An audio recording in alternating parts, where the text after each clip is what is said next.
Hello, नमस्कार सभी को। आज हम क्लास 10th मैथ्स के वर्कशीट नंबर 1, 2, 3 के उन क्वेश्चंस को लेंगे जो एक्सरसाइज या वर्कशीट में अनसोल्व दिए हुए हैं, लेकिन उनसे रिलेटेड जो इन्फॉर्मेशन है या जो वर्क है, जो क्वेश्चंस हैं, उनको 1 बाय 1 हम डिस्कस करेंगे। तो सबसे पहले हम फर्स्ट वर्कशीट के ऊपर डिस्कस करते हैं कि यहाँ हम जो क्वेश्चंस दे रहे हैं यूक्लाइड डिवीज़न लेमा पर आधारित हैं, लेकिन लेटेस्ट इन्फॉर्मेशन के अनुसार ये बता दिया जाए आपको कि यूक्लाइड डिवीज़न लेमा मतलब one exercise of this your book वो कमिंग एग्ज़ाम मतलब मार्च एग्ज़ाम इस साल बोर्ड के एग्ज़ाम में नहीं आएगी, लेकिन फिर भी ये कंसेप्ट समझना ज़रूरी है कि आगे कहीं काम आ जाएगा। तो एक क्वेश्चन हम लेते हैं और इस क्वेश्चन को करने के लिए हम दोनों कंसेप्ट यूज करेंगे, यूक्लाइड डिवीज़न एल्गोरिथम और the long division method of. अब यहाँ पर सबसे पहले हमारे याद होना चाहिए कि ये यूक्लाइड डिवीज़न एल्गोरिथम है क्या।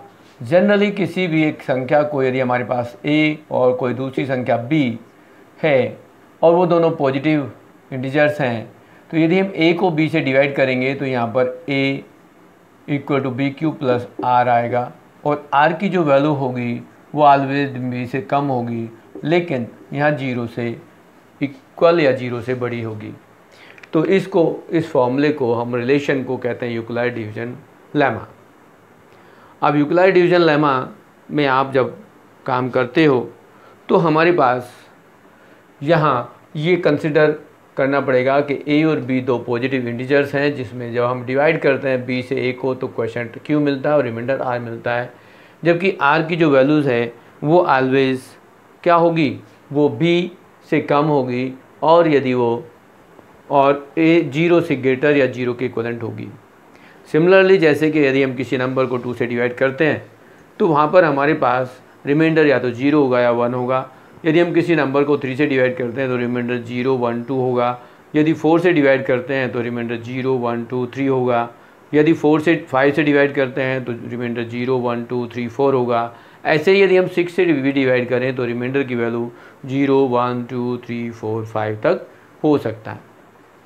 मीन्स जो रिमाइंडर है वो लेस देन डिवाइज़र होना चाहिए, ये कंडीशंस है। अब यहाँ पर कुछ क्वेश्चन जो हमें दिए गए हैं, मार्क किए गए हैं, उसमें कहा गया है कि यदि हम किसी एक नंबर को किसी दूसरे नंबर से डिवाइड करते हैं तो उसको इस फॉर्म से हम लिखें तो हमारे पास क्या रिजल्ट आएगा और उससे हम HCF कैसे फाइंड कर पाएंगे। तो एक क्वेश्चन यहाँ दिया हुआ है जिस क्वेश्चन को हम लेके डिस्कस करना चाहेंगे, बट इस क्वेश्चन या इस टाइप की सारी एल्गोरिथम्स हम ऑलरेडी वीडियो में डिस्कस कर चुके हैं, तो हम सिर्फ क्वेश्चनों का सॉल्यूशन करेंगे, बट समथिंग कुछ ऐड मटेरियल जो हमें यहाँ हेल्प की ज़रूरत पड़ेगी हम उसको भी यूज करेंगे। देन फर्स्ट उसने कहा है कि the section of these 2 classes are to be made where the number students should be the same in each sections, then find the maximum number of sections. अब यहाँ पर हमारे पास जो मैक्सिमम सेक्शन बन सकें, लेकिन नंबर जो स्टूडेंट्स हैं वो कितने होंगे ईच सेक्शंस। उसने कहा same in each section then find the number of sections. अब यहाँ हमारे पास जो टर्म्स चाहिए, हमारे पास a की वैल्यू क्या है, तो क्वेश्चन नंबर हम 1 लेते हैं वर्कशीट 1 का, और इसमें a की वैल्यू गिवन है 576, जहाँ b की वैल्यू है 48। अब यहाँ पर हम इसको HCF फाइंड करना चाहेंगे तो 448 से डिवाइड करेंगे 576 को, और हमारे पास यदि 448 से हम डिवाइड करेंगे तो 1 टाइम्स होगा 448, और यहाँ से सब्ट्रैक्ट करेंगे तो यहाँ पर आएगा 128 मीन्स 16 माइनस 8 और 6 माइनस 2 4 2 एंड 5 माइनस 4 इज 1। फिर 128 से हम डिवाइड करेंगे 448 को, एज इस तरह से लिख सकते हैं। तो यहाँ पर हम इसको जो है 3 टाइम्स करेंगे और 3 4 जा 28 और 3 2 जा 6 + 2 8 और 3 1 जा 3 और यहाँ फिर हम सब्ट्रैक्ट करेंगे तो यहाँ आएगा 4 और यहाँ से माइनस करेंगे तो 6। फिर हम यहाँ 64 से डिवाइड करेंगे 128 को और यहाँ फिर हमारे पास ये 2 टाइम्स यदि इसको मल्टीप्लाई करेंगे तो ये आ जाएगा 0। मीन्स यहाँ से हमारे पास ये यदि लिखना भी चाहें यूक्लिड डिवीजन लेमा में तो हमारे पास होगा 576 = 448 × 1 + 128। ये 448 से डिवाइड कर रहे हैं, 1 टाइम्स मल्टीप्लाई करेंगे और 128 को ऐड करेंगे तो ये आएगा। देन यदि हम 448 को डिवाइड करते हैं 128 से तो यहाँ 3 टाइम्स आएगा और रिमाइंडर 64 आएगा। फिर 128 को डिवाइड करेंगे 64 से तो 2 टाइम्स होगा और रिमाइंडर 0 हो जाएगा। तो यहाँ number of students in each section क्या होगा, यहाँ नंबर ऑफ़ स्टूडेंट्स की बात कर रहे हैं या HCF की बात कर रहे हैं, तो यहाँ पर HCF जो होगा वो 64 होगा, जिसको आप कह सकते हो number of students in each section.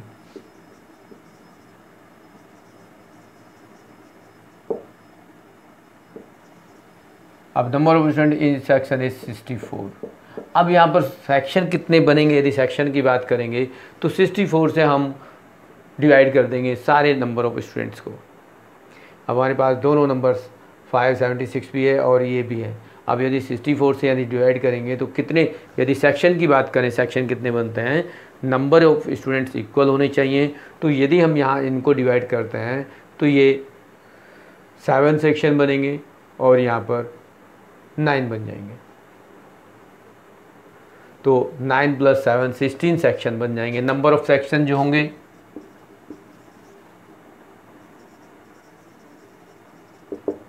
Tenth class में हमारे पास यदि हम 576 को डिवाइड करते हैं 64 से तो 9 और 448 को डिवाइड करते हैं 64 से तो 7, तो टोटल सेक्शन जो होंगे वो 16 होंगे और नंबर ऑफ़ स्टूडेंट जो हमारे पास ईच सेक्शन होंगे वो 64 होगा और HCF जो होगा वो भी 64 होगा। इस टाइप से हमारे पास ये क्वेश्चंस हुआ फॉर फर्स्ट वर्कशीट। अब सेकंड वर्कशीट पे पहुँचते हैं यदि हम, तो सेकंड वर्कशीट में जो हमें क्वेश्चन दिया गया है उसको देखेंगे वो क्या है। सेकंड वर्कशीट में हमारे पास जो क्वेश्चन था उसमें कहा गया है कि हमें फाइंड करना है प्राइम फैक्टर्स, वो ट्री मेथड से। ट्री मेथड हमारे पास क्या होता है इसको देखेंगे। यहाँ पर एक एग्जांपल आपकी वर्कशीट में दिया था कि आपके पास है नंबर 15,492, उसको यदि हम डिवाइड करेंगे 2 से, फिर 2 से, फिर 2 से करते जाएंगे और ये हम फैक्टर्स करते चले जाएंगे। तो ये यदि प्रैक्टिकली हम क्वेश्चन को देखेंगे तो हम अनसॉल्व क्वेश्चन को करेंगे। यदि हम देखें कि इसमें जो क्वेश्चंस है जो सॉल्व किया गया है उसके लिए क्या किया गया, तो जो भी हमारे पास नंबर दिए गए हैं उनके हम प्राइम फैक्टर्स करेंगे एज ए ट्री मेथड्स, और ट्री मेथड से जो नंबर्स मिलेंगे, फैक्टर्स मिलेंगे, उनको फैक्टर्स को हम मल्टीप्लाई करके लिख देंगे, उनको रीअरेंज करेंगे इन पावर ऑफ या in terms of prime number. तो इसको आप अब कहते हैं the basic theorems of arithmetic, fundamental theorem of arithmetic. तो फंडामेंटल थ्योरम ऑफ अर्थमेटिक में आपके पास जितने भी नंबर्स फैक्टर की फॉर्म में आते हैं उन सब को आप लिख दें, अरेंज कर दें प्रोडक्ट की फॉर्म में, तो वही आपका फंडामेंटल अर्थमेटिक थ्योरम कहलाती है। फिर आता है HCF और LCM फाइंड करना ऑफ द टू नंबर्स। दो नंबर का LCM और HCF फाइंड करना होता है, तो हम कैसे फाइंड करेंगे उस पर भी एक क्वेश्चन डिस्कस किया गया है कि हम प्राइम फैक्टर्स करें, किसी भी नंबर के फैक्टर्स करेंगे और उसमें जो भी फैक्टर्स हमें मिलेंगे उन फैक्टर्स को, कॉमन फैक्टर्स को हम LCF कहेंगे। और यदि HCF से यदि प्रोडक्ट ऑफ टू नंबर्स को डिवाइड कर दें तो हमारे पास LCM आ जाएगा। ये हमारे पास फॉर्मूला है। तो फर्स्ट क्वेश्चन को देखेंगे, उसने कहा है कि express of 32,760 as the product of prime factors, find the. अब इसमें हमें कहा जाए फाइंड द प्रोडक्ट। अब यहाँ एक क्वेश्चन नंबर 2 यदि हम लेते हैं तो उसमें हमारे पास सेकंड वर्कशीट का क्वेश्चन है ये, और इसमें हमें कहा गया 32,760 के फैक्टर्स करना है। तो फैक्टर्स हम यहाँ लिख देंगे करके, लेकिन उससे पहले हम क्या करेंगे, यहाँ से एक प्रॉपर प्रोसेस देखेंगे कि यहाँ हमारे पास इसके फैक्टर्स क्या हो सकते हैं। तो यदि हम यहाँ लिख लें 32,760 को किससे डिवाइड कर सकते हैं, 2 से कर दें। अब यदि ट्री मेथड भी हमें फाइंड आउट करना है तो हमारे पास बेसिक प्रोसेस ये है कि हम इसको प्राइम फैक्टर्स कैसे करें। तो हम मिनिमम नंबर से एज ए 2 से डिवाइड करेंगे, तो 2 1 जा 2 और 2 6 जा 12, 2 3 जा 6, 2 8 जा 16 और फिर 0, फिर 2 से डिवाइड करेंगे, 2 8 जा 16 और 2 1 जा 2 और 2 9 जा 18 और फिर 0। फिर यदि हम 2 से डिवाइड करेंगे तो 2 4 जा 8, यहाँ 0 आएगा क्योंकि 1 को डिवाइड नहीं कर सकते, 19 हो जाएगा। 2 9 जा 18 और 2 5 जा, अब ये आपका नंबर जो है 2 से नहीं डिवाइड होगा। अब इसको आप 5 से कर दें डिवाइड, तो 5 से इसे करेंगे, 5 8 जा 40, 5 1 जा 5 और 5 9 जा 45। अब ये 5 से भी डिवाइड नहीं हो रहा, अब इसको 3 से कर दो तो 3 2 जा 6, 3 7 जा 21 और 3 3 जा 9। अब ये फिर 3 से डिवाइड हो जाएगा, तो 3 9 जा और 3 1 जा 91 हो गया। अब ये 3 से भी नहीं डिवाइड होता, तो अब किससे करेंगे, अब इसको 7 से कर दो यदि, तो 7 से 91 13 आ जाएगा। तो अब हम इसको क्या लिखेंगे, यहाँ लिखेंगे यदि 2 into 2 into 2 into 3 into 3 into 5 into 7 into 13, इस तरह से नंबर्स लिखेंगे। इसको रीराइट करेंगे तो 2 की पावर 3, 3 की पावर 2, 5 इंटू 7 इंटू 13, तो ये हमारे पास प्राइम फैक्टर्स के फॉर्म में आएगा। और इसी फॉर्मेट को लिखने को कहते हैं फंडामेंटल थ्योरम और अर्थमेटिक। अब ये ट्री मेथड यदि हम इसको करना चाहते हैं तो क्या होगा, ये 32,760 एक नंबर है तुम्हारे पास, इसके 2 फैक्टर्स बनेंगे, एक 2 बनेगा और बाकी जो दूसरा नंबर आएगा वो यहाँ देखो 16,380 आ गया, ये दूसरा नंबर बन गया। फिर यहाँ से फिर 2 से डिवाइड कर देंगे, 2 से डिवाइड करने के बाद आएगा 8,190, फिर इसके 2 से डिवाइड करेंगे, 2 से डिवाइड करने के बाद ये हमारे पास दूसरा नंबर आएगा 4,095। फिर हम इसके फैक्टर्स करेंगे, तो यहाँ हम कर रहे थे 5 से कर दो, नहीं तो 3 से भी कर सकते हो। 5 से करेंगे तो 5 से करने के बाद हमारे पास आ जाएगा 819। फिर यहाँ से 3 से करेंगे तो 3 से डिवाइड करने के बाद हमारे पास आएगा 273। फिर हम इसको 3 से डिवाइड कर देंगे, तो 3 से डिवाइड करने के बाद 91 आएगा और 91 को फिर 7 से और एक 13, 2 फैक्टर्स हो जाएंगे। इस तरह से आप इसके जो है ट्री मेथड से फैक्टर्स कर सकते हैं। ये आपको बताया गया कि किसी भी नंबर के हम tree method, prime factor method, या फिर हम ये कह दें कि right in of the form of fundamental theorem of numbers. Second question में कहा गया find the HCF and LCM of the following by the prime factors method. तो हमारे पास जो क्वेश्चन दिया गया कि हमारे पास 2 नंबर हैं, उनके हमें एचसीएफ और एलसीएम फाइंड करना है और किससे करना है, बाय फैक्टराइजेशन मेथड। तो हमें फैक्टर करना है, प्राइम फैक्टर्स मेथड से करना है। ये भी मैं रफ कर देता हूँ ऑलरेडी। नेक्स्ट जो क्वेश्चन है उसको हम लेंगे जिसमें हमें प्राइम फैक्टर से एलसीएम और एचसीएफ फाइंड करना है। तो क्वेश्चन में वैल्यू दी गई हैं 15 एंड 12। क्वेश्चन नंबर 3 कह सकते हैं, ये वर्कशीट सेकंड का सेकंड क्वेश्चन है। तो हमें ए गिवन है 15 और बी गिवन है 12। A is 15 and B is 12।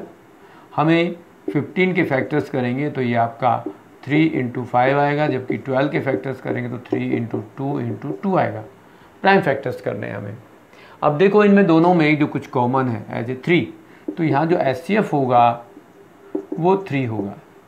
और यदि एलसीएम फाइंड करेंगे तो हमारे पास एलसीएम वो होगा, जो एचसीएफ है वो तो होता ही है, इनमें जो एचसीएफ निकाला वो तो होगा ही होगा, बाकी रिमेनिंग जो टर्म्स हैं उनको और हम यहाँ पर लिखेंगे एज 2 इंटू 2 इंटू 5। अब देखो 2 3 जा 6 कर देते हैं, 5 जा 10 कर देते हैं, तो ये हमारे पास ये 60 का एलसीएम भी आ गया। यदि दूसरा पार्ट लें, ये फर्स्ट पार्ट था, सेकंड पार्ट में ए हमारे पास गिवन है 18 और सेकंड पार्ट दिया गया है 45। ए 18 है और बी 45 है तो A18 के यदि हम फैक्टर्स करते हैं तो क्या होगा, इसमें हम लिखेंगे 3 × 3 × 2 और 45 की करेंगे तो 3 × 3 × 5। अब यहाँ देखो, यहाँ पर 3 ये कॉमन हो गया, दूसरा 3 भी कॉमन हो गया, तो HCF क्या होगा, HCF इन दोनों में 3 3 है, 3 × 3 तो ये 9 तो HCF होगा। और एलसीएम निकालेंगे तो एलसीएम में 3 × 3 तो ये दोनों में था ही कॉमन। अब जो रिमेनिंग नंबर बचे उनको लिख देते हैं, 3 3 जा 9 और ये 10 तो आंसर आ जाएगा 90। ये आपका एलसीएम हो गया और ये हो गया एचसीएफ। तो यहाँ हम देख पा रहे हैं कि यहाँ पर जो कॉमन नंबर है वो तो एचसीएफ है, और जो कॉमन के बाद जो बाकी बचने के बाद हम प्रोडक्ट कर दें तो उसको हम एलसीएम कहते हैं। ऐसे ही यदि हमें अगले क्वेश्चन में कहा गया है कि if you have the LCM and HCF of 2 given numbers then find 2 number find the HCF. अब फॉर्मूला है एक आपके पास कि LCM into HCF equal to A into B, ये फॉर्मूला है। अब चाहे तो आप इन क्वेश्चनों को देखो या एक अलग क्वेश्चन देखो। इसमें क्वेश्चन नंबर 3 है वर्कशीट नंबर 2 का, तो उसमें हमें गिवन है ए क्या गिवन है, बी गिवन है। ए हमें गिवन है 320 और बी गिवन है 120। यदि यहाँ ए और बी के हमारे पास उन्होंने कहा है कि एलसीएम हमें मालूम है, एलसीएम इस तरह से लिखा हुआ है एलसीएम ऑफ 320 एंड 120, मतलब इन दोनों नंबर का जो एलसीएम है वो हमारे पास कितना है 960 है। यदि आप एलसीएम को यहाँ पुट कर देते हैं, ए और बी को यहाँ पुट कर देते हैं तो एचसीएफ आपके पास मिल जाएगा। तो यहाँ हम इसी फॉर्मूले को देखते हैं, HCF equal to A into B divide by LCM. यदि हम इन वैल्यूज़ को डालेंगे तो क्या होगा, ए जो है वो 320 है, बी आपके पास 120 है और एलसीएम जो है वो 960 है। आप यदि इनको सिम्प्लीफाई करेंगे तो 32 3 जा हो जाएगा 96 और 3 से भी से कैंसिल करेंगे तो ये 40 आएगा। तो एचसीएफ ऑफ दिस क्वेश्चन आएगा 40। ये आपका इस क्वेश्चन का आंसर आ गया। मतलब जो थर्ड क्वेश्चन है ऑफ दिस सेकेंड वर्कशीट वो भी आपके पास इस टाइप से होगा। यहाँ आपके पास जो क्वेश्चन दिए गए उसमें आपको सिखाया गया कि आप प्राइम फैक्टर कैसे निकाल सकते हैं, आप एलसीएम और एचसीएफ कैसे फाइंड कर सकते हैं। यदि आपके पास 2 नंबर और एलसीएम गिवन है तो एचसीएफ कैसे फाइंड कर सकते हैं।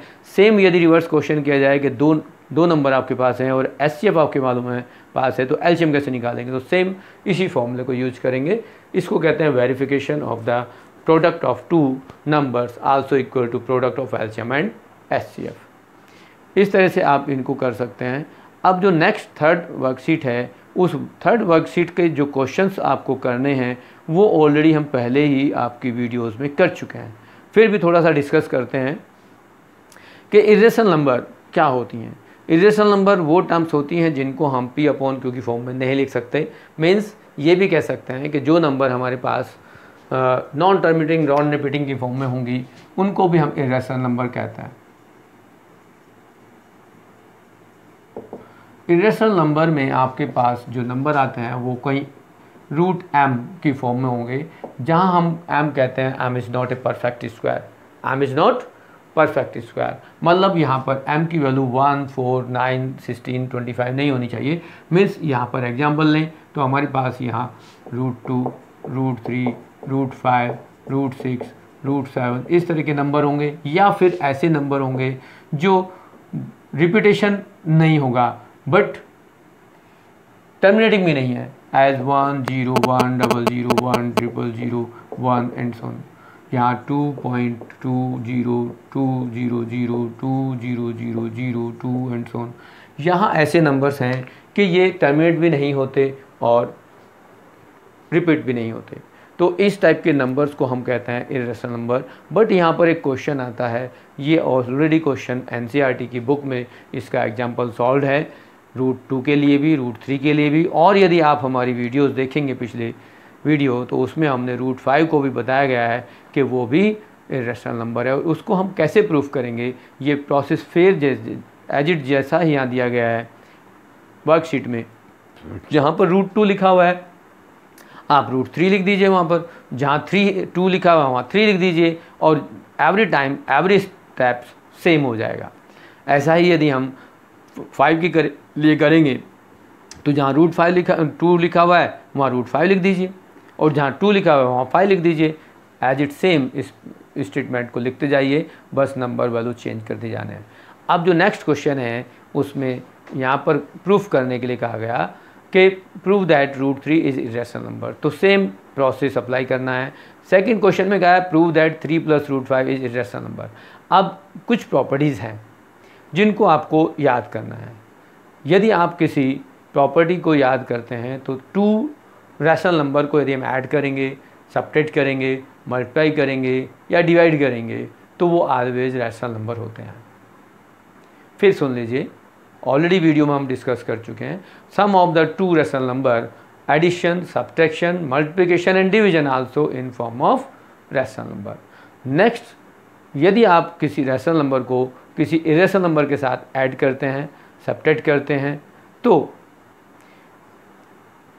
में भी वो इरेशनल नंबर मिले या इरेशनल नंबर मिले, लेकिन यदि इरेशनल और रैशनल को हम ऐड करते हैं तो वो ऑलवेज इरेशनल नंबर ही होगा। तो यहाँ हमें कहा गया है कि prove that 3 + √5 is irrational number. तो ये प्रॉपर्टी हमें याद होनी चाहिए कि sum of the rational and irrational number is irrational number. Same second part भी दिया गया है कि prove that 5 - 3/√7 is √3 is irrational number. तो यहाँ difference of the 2 rational and irrational number also irrational number. यदि कोई नॉन जीरो रैशनल नंबर है, यदि हम उसको इरेशनल नंबर के साथ ऐड या सब्ट्रैक्ट करते हैं तो वो आल्सो इरेशनल नंबर होता है। तो यहाँ एक पार्ट हम ले लेते हैं, जैसा कि इसमें दिया कि हम उसको कैसे प्रूव करेंगे कि वो आल्सो इरेशनल नंबर है। तो ये सेकंड क्वेश्चन हम दे रहे हैं। सेकंड क्वेश्चन नंबर है ऑफ वर्कशीट नंबर 3। तो 3 + √5 जो होगा वो इसको प्रूफ करना है। तो यहाँ हम क्या करेंगे, let this √3 is a/b, means ये एक रैशनल नंबर है। और यदि ये रैशनल नंबर है और a और b क्या है, a और b 2 को प्राइम इंटीजर्स हैं, या a/b की फॉर्म में हमने लिख दिया तो ये रैशनल नंबर है। मीन्स यदि ये रैशनल नंबर है तो हमारे पास क्या लिखेंगे, राइट साइड रैशनल नंबर है तो लेफ्ट साइड भी तो रैशनल नंबर होगा। Let this equal to this is a rational number. यदि 3 को हम उधर शिफ्ट कर दें तो हमारे पास क्या होगा, 5 लेफ्ट में बचेगा और a/b - 3 कर सकते हैं। इसको एलसीएम लेंगे तो ये फिर आल्सो रैशनल नंबर हो जाएगा।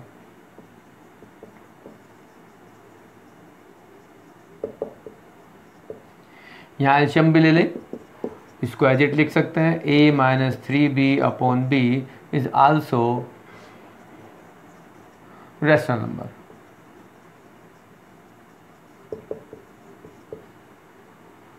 But √5 is an irrational number। √5 irrational number है, देखिए ऊपर। So 3 + √5 is also an irrational number। इस टाइप से आप ये एडिशन हो या माइनस में सब्ट्रैक्शन हो, always you say then sum और the difference of any rational और irrational number is also irrational number. तो इस टाइप से आपकी जो वर्कशीट नंबर 1, 2, 3 के जो क्वेश्चन थे, आपके जो आंसर्ड क्वेश्चन थे, वो हमने डिस्कस किए। उन सारे क्वेश्चंस को आप एक साथ कहीं नोट कर लेंगे, क्योंकि ये आपके वर्कशीट में काम आएंगे, वर्कशीट बनाने में काम आएंगे। Worksheet as a project work आप काम कर सकते हो।